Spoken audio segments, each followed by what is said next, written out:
Chapter 89. There were a lot of people gathered in the bar.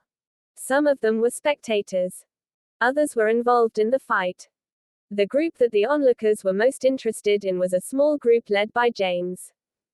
A few of them had bruises covering their faces and blood rushing from their faces. They were forced to kneel on the ground, looking hopeless. James, how did you end up like this? Dahlia could not help but frown when she noticed James' injuries.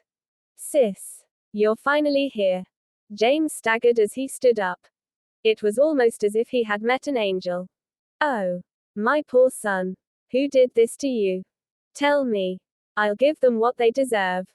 Florence shrieked at James, heartbroken. Even when her son made a mistake, she could not bring herself to lift a finger against him. There was no way she would allow others beat him up like this. Mom. That's the bastard who hit me. James pointed behind him, looking vicious. Florence followed his gesture, and her eyes fell on a beautiful woman in a revealing dress sitting calmly at a table. Behind her stood a few burly, strong-looking men. Bitch. You are all dead meat. My sister is the president of the Quine Group. You will pay for hitting me. James roared. They would pay twice the price of what he had gone through. The Quine Group. Is it powerful? The woman in the red dress swirled her glass of wine, unfazed by his words. Humph. You don't even know the Quine Group. I knew you guys looked uncultured. Let me warn you. Hurry up and apologize to my son and settle for his medical fees. Otherwise, you'll all pay the price. Florence warned. Old bitch. You dare disrespect our boss. I'll rip your tongue apart. Shouted one of the men standing behind the woman in red. He pulled out a switchblade. What? Are you threatening me? You think you scare me? Florence scoffed as she stumbled 2 steps backward with fear. She was stubborn. What happened? Dahlia had always been the rational one. She started asking about the situation. What happened? You should ask your brother about that. The woman in the red dress stood up slowly and pointed at James. He started making a commotion at my place. He even started hitting my men. I was just teaching him a lesson. I'm not crossing the line, right? I'll pay for the damage done. But why did you have to be so cruel to him? Dahlia asked, frowning. Cruel. Ha ha.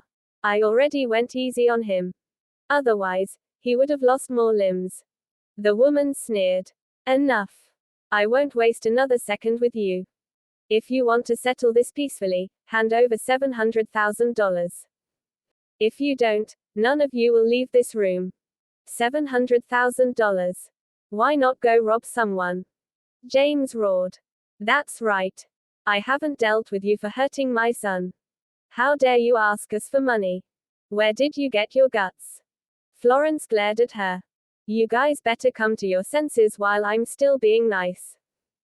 After my man gets here, it won't be as simple as handing over money, the woman replied calmly. So what if you have a man? Tell him to come here this instant if you dare. I want to see how capable he really is. Florence pushed, unafraid.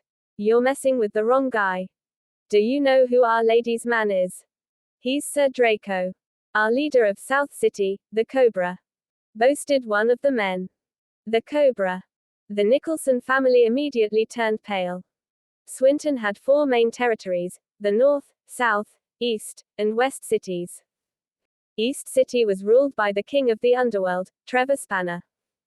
Meanwhile, South City was ruled by the infamous Cobra. Compared to the king of the underworld, the Cobra was said to be even more relentless and vile. According to legend, the Cobra loved raising alligators. Anyone who dared cross him was fed to his gators.